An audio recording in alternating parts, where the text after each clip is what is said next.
سر اب کوشچن ہے ایک، ہمارا دین یہ کہتا ہے کہ اگر میں نے ملاوٹ کی تو میں مسلم امہ میں سے نہیں ہوں. وسلم نے فرمایا اور جس نے ملاوٹ کی وہ ہم میں سے نہیں. ٹھیک ہے، بالکل صحیح. مجھے یہ بتائیے سر، اگر میں دودھ میں 10% پانی ملا دوں تو کیا اس کی رخصت ہے ہمیں؟ نہیں، سوال ہی پتہ نہیں، کسی صورت میں نہیں. کسی صورت میں نہیں. اور اگر دین میں ملاوٹ کر دیں تو کیا اس کی رخصت ہے؟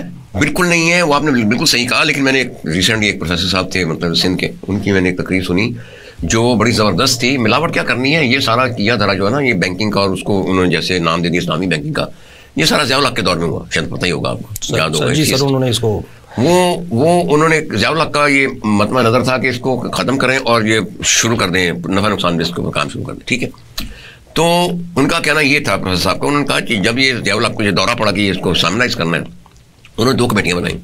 ایک کمیٹی نے بنائی ضیاء الحق کی، مطلب پریزیڈنٹ اسحاق خان، وہ تو اسٹیٹ بینک کا پریزیڈنٹ تھا اس وقت یا چیئرمین تھا. ایک اس کی سربراہ میں کمیٹی بنائی جس میں بینکر تھے، بزنس مین تھے. ایک کمیٹی بنائی علماء کی جس میں تقی عثمانی صاحب ان کے بلو وائٹ تھے.